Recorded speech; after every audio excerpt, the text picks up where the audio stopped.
Hi, and welcome to another live episode of Marketplace Masters, sponsored by Merchant Spring, your go-to for marketplace analytics. Now, today's episode is also supported by the UK Marketplace Awards. And in case you're wondering, these awards present an opportunity for Amazon sellers and vendors to showcase their brands and be judged by a panel of industry experts. With over 21 categories celebrating Amazon excellence, this is your chance as an agency or brand to have your achievements recognized and celebrated. Now, you can submit your brand by visiting Marketplace or themarketplaceawards.com. I might just get that out on the screen in case you're wondering. At themarketplaceawards.com. There we go. All right, I am your host, Paul Zonneveld, and today we're going to build on last week's episode where we talked about systematizing your operations.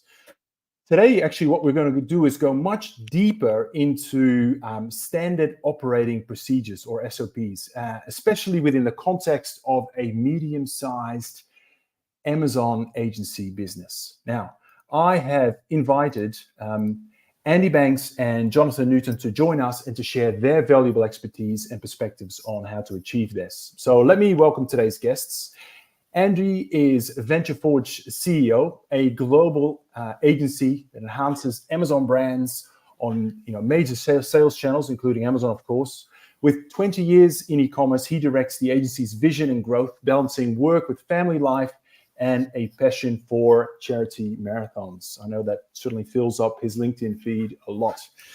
Jonathan Newton, the COO, brings 25 years of experience in retail and digital, focusing on really exceeding client expectations. When he's off duty, he is a dedicated father, coin enthusiast, and a live performance aficionado. Clearly a highly dynamic pair. Andy and Jonathan, thank you so much for joining us today. Thanks for having us, Paul. Thank you. Clearly, I love the topic of SOPs, not because it's terribly sexy. I guess it's like the accounting part of accounting or running an Amazon agency. But actually, Amazon agencies are, by the large part, people businesses. And how to scale really requires some careful consideration because it's easy to scale without making any money whatsoever and upsetting a whole lot of clients in the process. And I think SOPs are critical. However, let's explain and unpeel the topic first, right? Maybe we can start off with a question here, which is, what are SOPs and, what are they in the context of, an Amazon agency business? Yeah. Let me jump into that, Paul, if I can. So I guess in the simplest of terms, a standard operating procedure is a repeatable, scalable process that allows agencies like ours to service our clients with specific tasks or duties. I think for us, it really sets a standard of execution across our business, really allowing our team members to execute sometimes very, very complex tasks and ever-evolving tasks in the Amazon ecosystem to a really, really high standard. And I think like everything in life, we from time to time need to change account managers onto various clients to ensure we've got the right skill set and the right fit, or perhaps there's a change in the leadership within one of our clients. And what is really important is that those standard operating procedures allow us to have a consistent approach in everything that we do, a consistent approach to excellence and a consistent approach to format as well.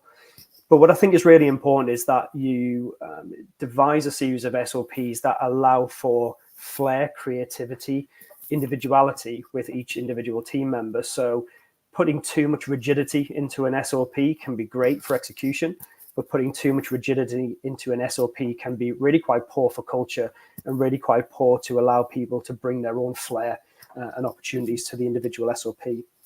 I think as a final point, I think they're a fantastic way to onboard new clients, onboard new team members, and can be a really great opportunity for especially team members who are new to the Amazon ecosystem to learn their ropes, cut their teeth accordingly, and learn some really quite complex processes in a really standardized and well-executed format. Thanks for that great introduction there, Jonathan. So give us a bit of a flavor here. I'm assuming that you didn't set out by, hey, Andy, let's start an agency. okay, that's great. Before we get any clients, let's do all the SOPs. I think probably in hindsight, that's always a good way to do it. But what did it look like in reality? What was your initial approach, and was there a catalyst for creating SOPs and going down that journey? Yeah, absolutely, Paul. I think my answer might actually contradict how you kind of teed that up. So actually, we did almost set out right at the beginning to say, let's build an agency based around SOPs. I just want to build on Jonathan's answer to that previous question. It's very easy to look at an SOP and think that's an internal thing. But I think you said in your intro, Paul, that an agency is a group of people providing a service. And you can't build any agency or any business just based on the goodwill or the intention of the people. The business has to have its process, its way of doing things.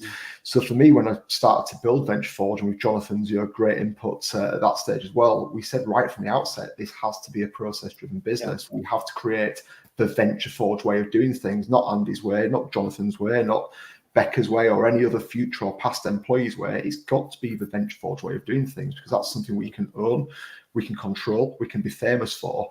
And if something isn't working, it's not down to, is it the employee or the way they're doing something? It's at the heart of it, is the process right? And then that has become a really valuable asset for us. Right. I think what kind of spurred it on for us, though, is I promised myself years ago that I would never create an agency again, and then ended up building an agency.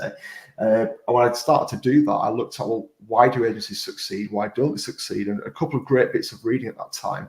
A book called Traction, which talks about the entrepreneurial operating system, a process for running a business and building a business. And at the same time, a book called The E-Myth, or the more recent version, The E-Myth Revisited, by a guy called Michael Gerber, or Gerber, I'm not sure the pronunciation. That's all about building a business that is scalable, repeatable, and process-driven. So for me, it was almost a contradiction of how you kind of set up the question. We did actually design a business built around SOPs because we knew it had to be scalable right from the outset. And it kind of leaves us in a wonderful position now where we've actually got a business that can take 2 to 3 times the volume that it has within it. And I don't mean in terms of capacity that we sat on, but in terms of the operational process, rigor, organizational design. Our challenge now is one of selling, not one of operating. And that set us in really good stead for getting the business off the ground. I think final point I'll add to that is actually the fact that Jonathan's here as my business partner. That's not by accident. Yeah, we had a past, we got on, we had a relationship. But through that process of understanding, particularly from the Traction and the entrepreneurial operating system way of looking at things, every business needs a visionary. That's your CEO in a typical business. And it needs an integrator, the COO. And in really simple terms, one is the lunatic that comes up with 100 ideas. The other is the person that works out which 10 of those actually matter and makes sure they get implemented. And that actually, in our organization, is by design. Jonathan is part of our business and founded the business together and created it, but with 2 very deliberate hats on, and one focused on operationalization of our business, not just selling and growing at all costs. That makes sense. Sounds like a great partnership. In terms of, maybe a question for you, John, in terms of, creating these SOPs and process and structures, was there a natural place where you sort of started? I know we'll go into a lot more details here, but yeah, sure. I'm just really curious, particularly if you're saying you did this at almost like at the inception of your agency. Did you start more on almost like the sales and business development side of things, or was it very much focused on operations and the delivery side of things? I mean, was there a natural gravitation to one or the other? I think selfishly, Paul, because the SOPs tend to sit within my remit within the business, I naturally gravitated to how do we run a successful Amazon agency? How do we really successfully service clients and grow their sales in a profitable way? So I think we typically started with the 80-20 rule over what are the big things that we have to do on a day-to-day consistent basis that are going to make the biggest impacts to our clients. And that's where we started. And I guess we kind of adapted and iterated based on those things. But, it's safe to say, and I'm sure the audience will know this just as much as we do, Amazon is a continuously evolving beast. And I say the word beast really quite deliberately because it is enormous. There are literally hundreds, if not thousands, if not tens of thousands of microprocesses that need to be considered on how to successfully run not only an Amazon agency, but how to develop and grow an Amazon business. So, we're constantly iterating in that regard. But I think back to your original question, we started on the really big things. What are the things that are going to make the biggest difference to our agency and its success? And what's going to make the biggest difference to our clients' success and the things we have to do for them? So that's kind of where we started. And we always carry that very simple mantra of it's very difficult to boil the ocean. So don't try and do it. Start in the big things where you can make a big difference and move on from there. And it's also important to add, Paul, that it's very easy sitting here as guests on the webinar talking about SOPs.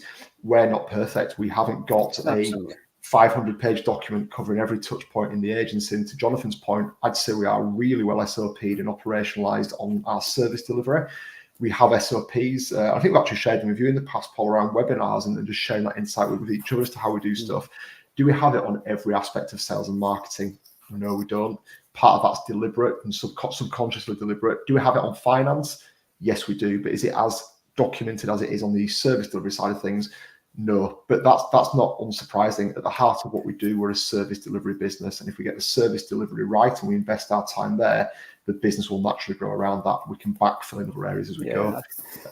Yeah, I think it's a really... Sorry, Paul. Andy makes a really good point. I think the trick to SOPs or successful SOPs is understanding when an SOP is required or not. Sometimes an SOP, to Andy's point, can be a very detailed, very deep document that needs to be trained out, considered across the agency, and everyone understands the role they're playing it. In other cases, it can be a 5 or 10 minute conversation around this thing just needs to happen in this sequential order. Or in other cases, it could be a simple Loom video with one person within the agency just chatting about how they do a certain thing and allowing the team to adapt their own processes around that. So, yeah, I think for anyone considering SOPs is that I don't think there's a perfect solution. I think the perfect solution is make sure the things that really matter are captured somewhere, somehow, and make sure that your organization understands the role they play within that. And I don't think you'll go really far wrong with that. Yeah, that makes sense. So I've got 2 follow-up questions on that. Let me throw the first one out, which is probably the easier one. Yeah, the next one is maybe a bit harder. But the first one really is, how do you decide whether you actually need an SOP, right? So let's say, we're going to do a Christmas party. We did one last year. Do we need an SOP for how you organize a Christmas party? Maybe not. Maybe you guys have one. I don't know. But, practically speaking, because there's always some people have a tendency to kind of, worship the process as opposed to the outcomes, right? So how do you kind of evaluate, actually, we really need an SOP because that's going to be great for our business versus, guys, that would be overkill. We just turn ourselves into a bureaucracy if we do that. Yeah. I think we'd be lying, Paul, if we said we had a formal process around that. I don't think we do, but I think what we have got is a good inclination as to what matters in your own organisation. So to take your Christmas party example, if you can't organise a drinking session in a brewery, there's something wrong with your organisation. So can we get together as a group of people, go to the pub, celebrate Christmas, have a cooking class? Of course we can. Do we have a culture in our organisation that says we get together every quarter, we celebrate big things? We do, but most of that lives up here, and it lives in the culture of the organisation. What do we do as a business? We grow brands on Amazon. That's what we do. And that, for me, tells me that's important. We've got people around that. We have teams around that. Almost 80% of our workforce sits in that area. So that's where the effort needs to be. So I think it's almost a subconscious way of working for us. If it feels important and if it's done a lot and it's repeatable and significant, it needs an SOP. But I think to the point that Jonathan touched on earlier, an SOP can be 55 sheets of A4, or it can be 5 bullet points on a list, or it can literally be something in your calendar that says every quarter. Or now we were talking about month end, weren't we, John, yesterday? Yep. It could just be there's a note in my calendar that says month-end financials need to be wrapped up by next Friday. That is an SOP. It lives in our operational calendar. It then happens off the back of that. We can't run our entire client service operation on that high level of detail, but you can run simple stuff on that basis. Yeah, I'd agree with Andy. I think as an agency scales and grows and becomes naturally more complex, either by complexity through additional team members or more clients or more process and more systems, it becomes a beast in its own right to wrestle with. But I think for me, the trick is on why would you develop an SOP? For me, it's quite simple.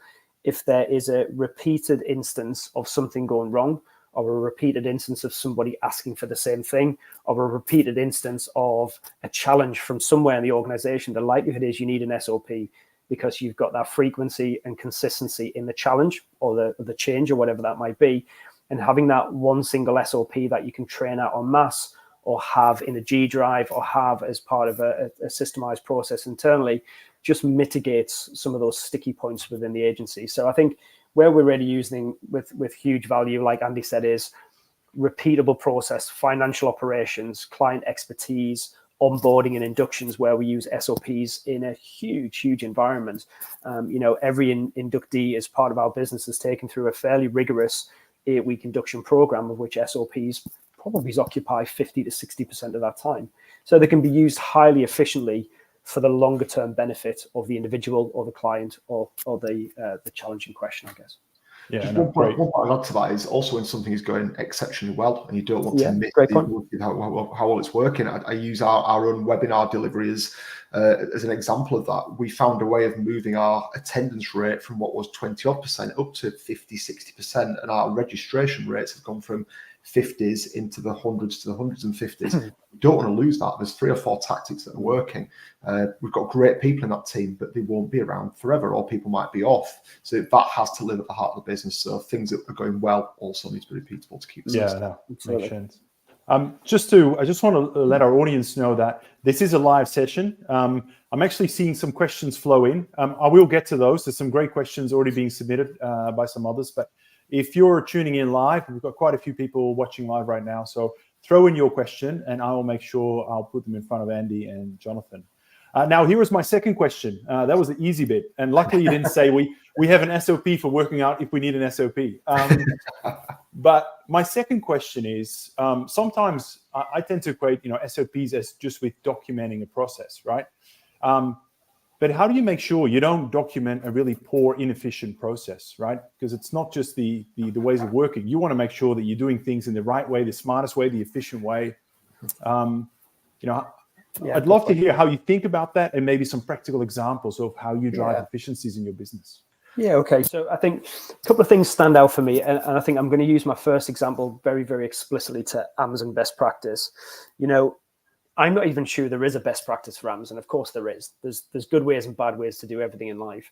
But I think because of the very nature of Amazon and the speed at which it progresses, I think it gives individuals the opportunity to constantly iterate, constantly refine processes in order to get the best result. And especially as more technology comes onto the scene, as AI starts to play a part in that. So finding the balance of technological advancement and human intelligence, I think, is always a really interesting point. But to answer your question, Paul, more explicitly, within our business, each SOP is assigned to an owner within the business. And to Andy's earlier point, that's not just he and I as co-founders of the business. Each one of our team has really quite a specific skill set, and that might be something in their technical ability, or it might be something in their personalities. And what we try to do is match those SOPs to individuals to own the SOP. Now, by allowing individuals to own the SOP, we get a much greater buy-in across the business and across the agency, rather than Andy and I trying to push it down from a senior leadership point of view. And that's been fantastic from day one. It's always worked and it's always had really great buy-in. But I think what's really interesting is that as something changes in our world, maybe it's a change in a process, maybe it's a change in Amazon, maybe it's a change in people, that central ownership of that SOP by a person allows them to take personal responsibility for moving that SOP forward in line with whatever changes or environmental changes are going on around them. But each individual has to be willing, confident, and comfortable on being challenged on their SOP, because it can't be Andy's way, it can't be Jonathan's way, it can't be Matt's way, it can't be whoever else in the process is doing this. But by allowing each individual to be open to challenge, you start to get a really good blended balance of best practices, of relevant knowledges across not only our agency, but where those team members have come from historically as well, whether they've come from another agency, a brand, or a big corporate business. You get this really nice, pliable kind of SOP that just continues to organically be alive and continues to scale and grow in line with us all the changing world we operate in. Yeah. So am I right in saying that you appoint an owner of an SOP? I'm assuming, I just want to sort of don't put words in your mouth, but when they own it, you mean they're the people responsible for developing it and sort of getting everyone's sign off and input. Correct. And making sure that we sort of got this best of breed. That's exactly right, Paul. So each individual owner may not be able to fully refine or nail down the SOP by themselves. So by nature of the beast, they have to pull other expertise from around the business and other conversations. And that's really great from a cultural point of view. It really bakes in our one team value. But by doing so, you get a really nice blend of expertise across the business. And What that really means is from an executional point of view, you don't just have one point of failure. So if that person leaves the business, becomes ill, isn't great at presenting or training, you get this multitude of opportunities where lots of team members across the business can take a part in training or development or presentation skills. And it just helps really hold the whole culture of the SOP together. Yeah, makes sense. Jonathan also touched on what one of our brand values are. I think for me, that's another fundamental piece in this.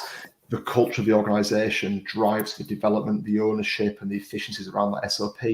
So Jonathan touched on one team. We operate as a single team, not just internally, but across our clients as well. But around that, we've got empowered ownership. Everybody in our business works on accountability. So even though they may own the SOP, that doesn't mean they have to do it and deliver it. They've got to own the development of it and the management and the ownership of it, but the team are all involved in that. I think the most important one we have is dynamic innovation. As a business, we should constantly be iterating. And as Jonathan's already said, that's happening in the world around us in Amazon, but it also means the way we drive our business. And if I look at just one of our SOPs for how we do content for a client, that has fundamentally changed from the day we started the agency or started the SOP on that up to how we deliver that now. And the process is now significantly, much more efficient by how we brought tech in, how we're using stuff in the middle of that. So I think wrapping those values and culture of the organization around not just the SOPs, but the entire way we work, drive that continued accountability, iteration, ownership, and puts that SOP at the heart of the business. Yeah. So if I can just push you a bit harder on that, Andrew, because that's really interesting. Because I think a lot of businesses say, "Oh, we're continuous improvement. We do these things all the time," and a lot of times just fluff, right? It's a statement in terms of the corporate values. How, in reality, take that content process, right? How does that evolve? How does that become better? What happens inside your business? If I were to sort of be a fly on the wall within your business for a month, what would I see? So let me take that specific example. I want to go a little bit higher level and talk about the role of SOPs in our business. All of our people are accountable. They're all here to get the job done, and they know exactly where we're going for our clients and overall as a business. So the role of SOPs in our business are more like the bumpers on a bowling alley. We've got our people heavily focused on knocking the pins down. The SOPs aren't there to make sure the ball goes straight. It's to make sure it doesn't go too far off track. So culturally, we trust our people to get the job done. The SOPs are the guidelines, but they're not rules that can't be broken. And in the world of our content, I'm thinking back sometimes, so I might not be 100% accurate on how this came to life, but we were doing lots of manual work on content, lots of handwritten content work, lots of manual keyword research processes that were kind of linked through people, but not through tech or process. Through there, we developed a proof of concept that allowed us to go and test a different approach. So simple way of looking at it, the majority of the business is running to SOP, but somebody in the team has said, hang on, I think there's a better way to do this. We could use some AI tech or a platform that allows us to do the keyword research quicker, create the initial listing content quicker, then still wrap a manual process around that in terms of quality checking and making sure it's fit for purpose. But that could get us to the same outcome. And to come back to my analogy, that could still knock down the bowling pins, but in a slightly different way for that client. It could be quicker, it could be faster, it could be smarter. We typically run that as a proof of concept and we see how that develops. That then becomes a conversation within the operational team. And if that now creates a better way of working, off we go and we do it. Without giving too much away, we've got a similar proof of concept running at the moment in terms of how we manage the tech we use to manage our paid advertising for our clients. Again, proof of concept approach. The team is directed to go knock the pins down. The SOP are the guidelines. If there's a better way of doing it, we're not sat here with SOPs saying the SOP says to do it exactly this way, you must do that. If there's a smarter way, come and challenge us. Come and push that back up through the team and let's make it happen. Yeah, and I think there's a number of ways we can measure and monitor that, Paul, as well, to get to the real crux and the real specifics. Every quarter we run team member satisfaction scores, and our team members, through their bold integrity value, will always tell us if they are wasting time, if something has become overly complex, if they're not as efficient as they can do. So that's just one element where we can take some feedback from the team on something needs to change. We do the same with our clients, and you bet your bottom dollar, if clients are dissatisfied, they will tell you very, very quickly. And we have an exceptionally high client satisfaction score across the board, but that's because we refine our SOPs, we continue to iterate, we continue to develop. But to one of your earlier points, Paul, that can all sound very fluffy. To give you a little bit of just raw honesty, not every SOP in our business is fit for purpose at this point in time, and that's kind of okay. we operate on a very simple RAG status, a red, amber, green status, and that's simple. Green, the process or the SOP is fit for purpose in the here and now. It works well. It's highly efficient. Don't change it. Amber, we're starting to get some sense of a niggle. Something doesn't feel quite right. It perhaps is taking us slightly longer than it used to, or there's something there that's just not quite where it needs to be on point. But we'll carry forward and carry on looking at this. There are a couple of SOPs in the business that are flat out reds. The process is outdated. It's clunky. It's cumbersome. That doesn't mean to say we're going to throw the baby out with the bathwater, but that is a very loud sign to myself as Chief Operating Officer to say, we need to talk to the owners of this SOP. We need to look at a better solution because it's hindering our organization. And we might be realizing that in the P&L. That could be a specific cost strain or a margin gain on the business. It could be that it's giving a client a headache, or it could be the reason why one of our team members is having to work 2 more hours in a day just to do something. Paul, I'm going to perhaps take an opportunity to flatter your own ego and Merchant Spring's ego here, if I may. A great example of the kind of iteration around SOPs is all of our data that we used to use for our clients used to be manually pulled from Vendor Central, Seller Central. We used to then do some Excel wizardry and bring together some lovely data sheets in Google Data Studio to present to our clients and present to stakeholders. Merchant Spring comes along. We had a red SOP against that. We knew it was time consuming. It was highly inefficient for us. And we bought into what Merchant Spring had to offer because it was a phenomenal step change in the way that we went about our everyday reporting and analytical queries. And that's been a monumental step change in the time and energy that we used to put into that SOP. Rapidly, that SOP went from a red to a green, but it might drop to an amber again in time. And that's when we would be challenging yourself and your team at Merchant Spring, Paul, to understand what does the platform now need to do to get that SOP back to green. Yeah, and I think that's a great example. And just for our audience, I that was not scripted, I promise. No. Actually, I have a rule where I don't do any kind of sales or business development. I don't like to talk about Merchant Spring too much because I want to make sure we get into those topics. But thank you, Jonathan. I do think you touched on something, particularly around the aspect around clients, profitability. Just want to go back to, like, in my intro, I talked a little bit about, at the end of the day, we don't do SOPs just because it makes us feel warm and fuzzy inside. I know some people, do love that. But, in the context of an Amazon agency, it's about serving your clients consistently with high quality and ultimately, scale up and build a very profitable business. I'd love to just understand, I don't know if you've got examples ready, but, in what ways have kind of SOPs sort of directly impacted kind of client retention or profitability at VentureForge? I mean, if you can share some specific examples where SOPs have made a difference, I'd love to, and I'm sure the audience as well would love to hear it. I think for me, I'll tackle the financial aspect of that, because that's where I spend a fair bit of my time in the business. We track our gross margin. We separate out the cost of the income in the business from the direct cost of running that.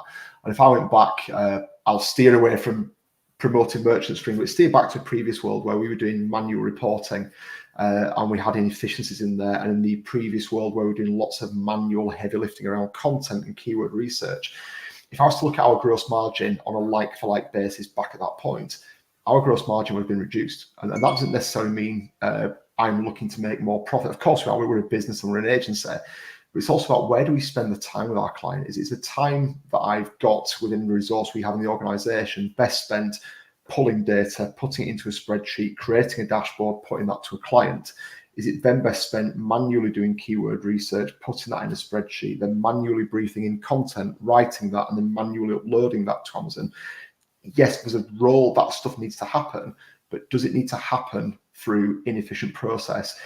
I'd also argue that if you have a standard operating process that is so repeatable, you should be looking at tech to solve it. If it is literally moving data, doing stuff and heavy lifting, if you can put tech on that, or you can automate it or simplify it and put efficiency in the SOP, that has a direct correlation to the gross margin in an agency, or it has a direct correlation to the amount of time you can spend on that client doing other things that are more growth generative, which then impacts the client satisfaction rates, it then impacts the client retention rates, and of course all of that then drops through to the bottom line of the business. So for me, efficiency in an SOP, whether that is just pure efficiency in the people and the process, or finding something that can be automated, replaced with technology. I don't mean people, but I mean parts of process that allows you to do more with the resource you've got in the business, and it drives success to the client, which in turn drives success to the agency.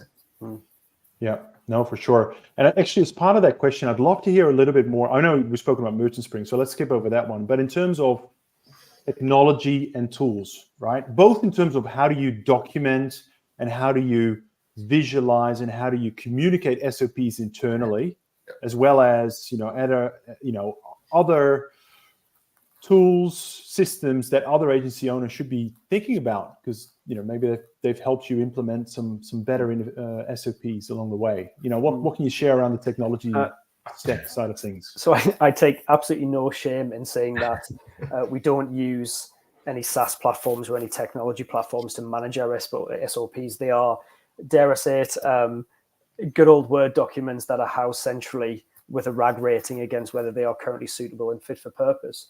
And that's never really tripped us up, to be fair, Paul. That's always just been a very, very simple way to put thoughts down, maybe attach some Loom videos to those things. But I guess to the wider point around tech, and this response isn't necessarily about what tech do we use to manage SOPs, but I think tech has got a role to play in pretty much every SOP, by hook or by crook, either by how we deliver and train that SOP, how an SOP uses a particular tech platform to weave itself through the SOP. And if you come back to how we use our tools specifically to run our business, we don't necessarily write an SOP about this is how you use this tech to do this part of your role. We say there's an SOP that is a process that happens to include a piece of tech within it. So the tech becomes almost or should I say the tech doesn't become the linchpin on the success of the SOP, it becomes part of the SOP. So you can very easily and very agile replace a piece of tech in and out for one another without fundamentally breaking the SOP. So let's take an example that Andy mentioned quite recently about our finance processes. We've recently moved our accountancy software. Now that could be disastrous for a set of SOPs that have always been written about that piece of tech. But what we can do quite naturally is create a process that talks about how we reconcile client invoicing, as an example, and reference the piece of technology that historically has helped us with that process. And as we bring one in, we move one out, and the SOP remains relatively intact. So I think a very long-winded way of answering your question is we don't have any particular fancy tech managing SOPs. It's brain power, it's pens on paper, and it's understanding the balance of human interaction with technology to make a really good set of processes. If I can start to that, I think for me, the value in an SOP is it exists, it's repeatable, and it's simple to follow. I mean, when you work in the tech sector, I'm a geek at heart. I've been in the tech agency, e-commerce world for 20 odd years. It's easy to think, right, what tool do I use for that? What's the SOP tool? And when we started processing VentureForge, we started to build a lot of this in Notion.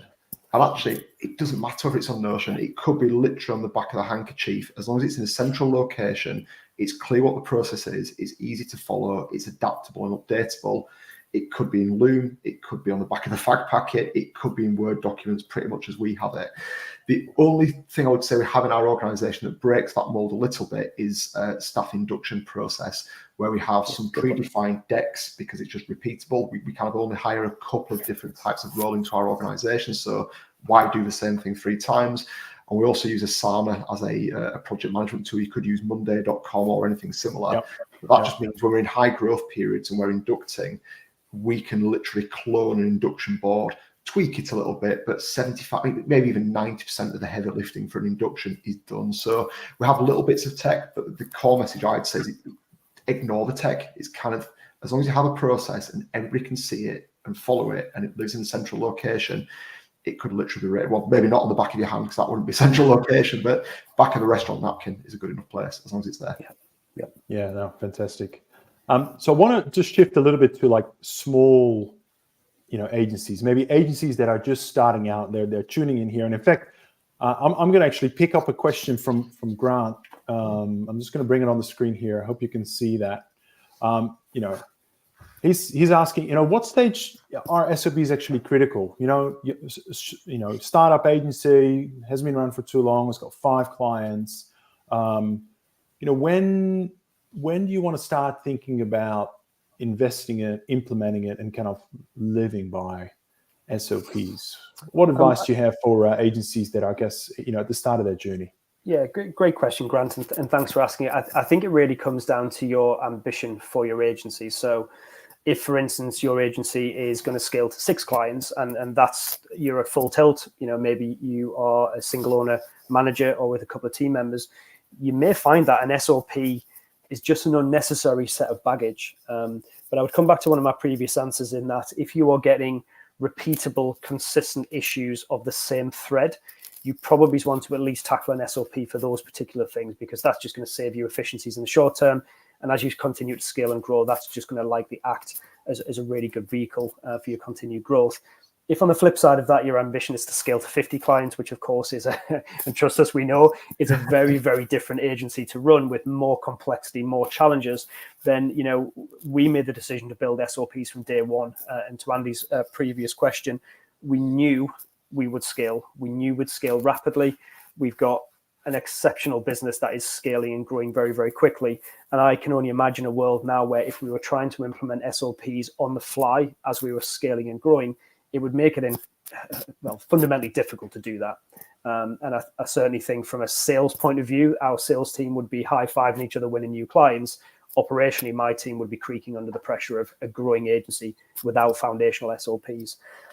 I think my big piece of advice for you, Grant, however, is there's no perfect solution to this. I think it's really relevant to where you are in your personal journey, what you're trying to achieve, and just recognize that the role of SOPs is never complete.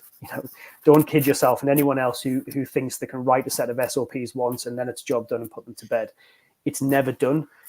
And as soon as you accept that the role of SOPs is to grow in line and change in line with your business growth and your client dynamic, then you can get very comfortable with that. Andy will laugh when he hears this response, but I'm obsessed about detail and obsessed about process. I guess that's what makes me a good COO. But I have to make peace with the fact that not everything's perfect. But as long as it's good enough, and as long as it's documented, and as long as we are aware things are not good enough, you can do something about that down the line. Great. To add to that, Grant, I'd say keep it really simple and focus on what matters. So what is most important for me in an agency is understanding the flow of the process. So let's say you're heavily invested in the content side of Amazon. You got to start with some market research, followed by keyword research, followed by competitor research, followed by listing creation, perhaps. I would focus maybe at top level first, work out the pieces of the puzzle that need to happen, and a flow for the client journey and a flow for process. Would I then get hung up on the absolute detail of every process beyond keyword research, or then below content creation, writing, imagery, whatever it may be? That would be my next step. I think it's a bit of real kind of specific guidance there. Pick up the E-Myth book by Michael Gerber. That was fundamental to how I started to look at this in our agency. Something really simple, bullet point based processes. You can get somewhere very good, very quickly with a very high level of detail. And if you're at that early stage in your business with 5 clients, that's probably where I'd be starting from. Keep it really simple, high level, and build from there. Yeah, excellent. Well, to close us out, maybe I'll find my final question for me, and I might throw in one or two from the audience here. But as you look ahead, we're in an industry that's evolving quite rapidly. How do you see the role of SOPs really evolving within the context of running an Amazon agency business? And what trends and changes do you see on the horizon that may impact how you think about SOPs? Do you want me to jump into there first, Andy? Go for it. Over to you. So look, I think I've got quite a simple mindset, and this is, Amazon and other marketplaces and other digital channels will continue to get more complex as opposed to less complex. I've no doubt about that.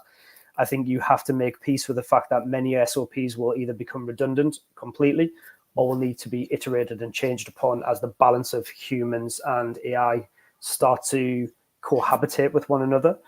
I think my final point in this is I do and can see an argument in larger agencies or more complex businesses where dedicated roles and responsibilities should be assigned to SOPs. Maybe not the creation of the SOPs, but just having someone who can step away from the detail from either managing a client or running a finance process or you're conducting a webinar to just look more objectively about, does this make sense? Is it adding value?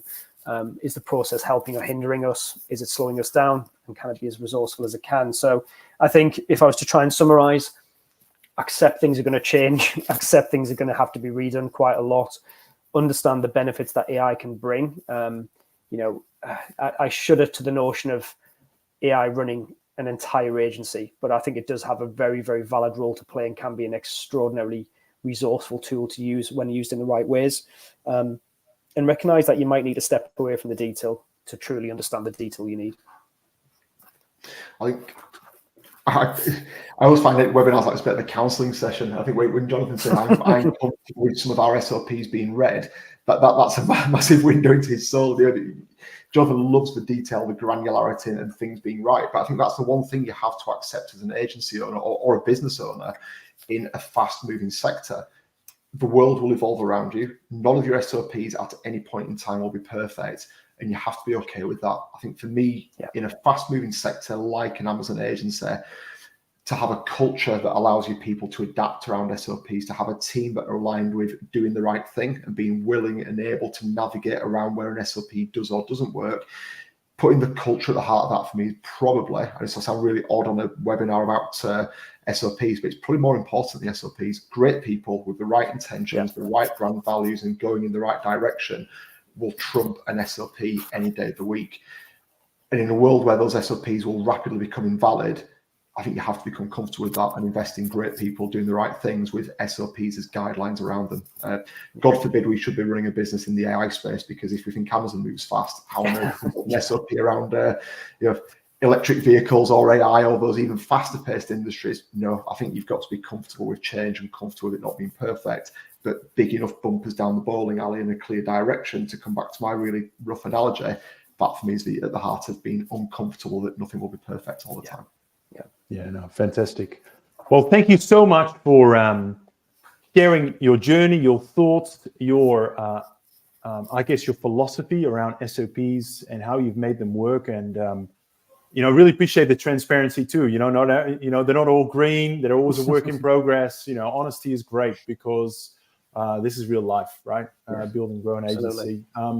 Look, before we say goodbye, I do want to just quiz you a little bit on these marketplace awards as well. I know you're both heavily involved in this great initiative. I just wanted to sort of, hey, look, how did this come about, and what are you looking to achieve with these awards? And I might just put up the banner so that people can have a look.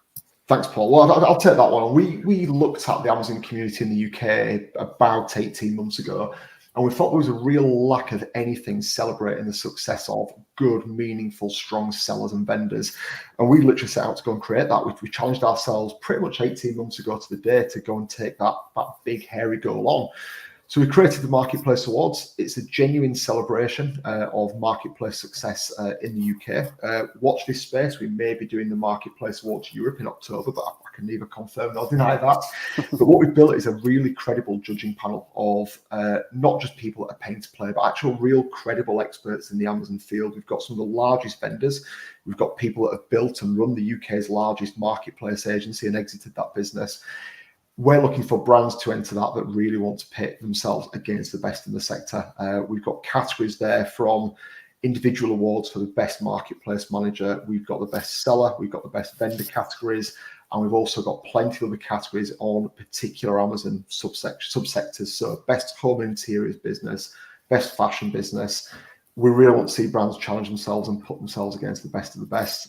And as I say, what we're trying to create is a genuine, true celebration of the best of the Amazon space in the UK. So if brands would love to enter, thank you for sharing that detail there, Paul. If anyone's got any questions on it, I'm on LinkedIn as Andrew Banks. You've got Jonathan Newton on there. Just look us up and we'll point you in the right direction.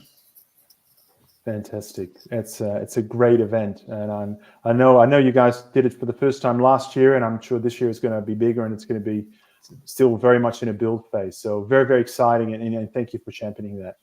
No, thank you. On that note, we're at 45 minutes, well over our allotted time, but it's been super interesting and super insightful. So thank you, Andy. Thank you, Jonathan. I really appreciate your sharing your advice and giving your time very generously today to educate me and our audience. Thank you. Very welcome. Thanks, Paul. Appreciate having us. All right, everyone. Well, that is it for today's episode of Marketplace Masters. I hope you have enjoyed it.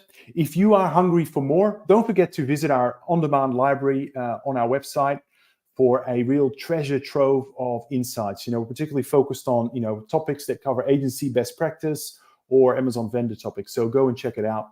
And of course, if you are aiming to streamline your analytics and build streamline SOPs, as Andy just mentioned and Jonathan just spoke about as well, make sure to reach out to me, and I'm happy to share how Merchant Spring can help transform your journey. Lastly, I'm on the lookout for speakers, topics for the next, really for the second half of this year. So if you've got a great topic in mind or a great speaker, just get in touch with me and let me know what you're thinking. Until then, until next time, keep thriving, keep innovating, and thank you so much for tuning in. Take care. Bye-bye.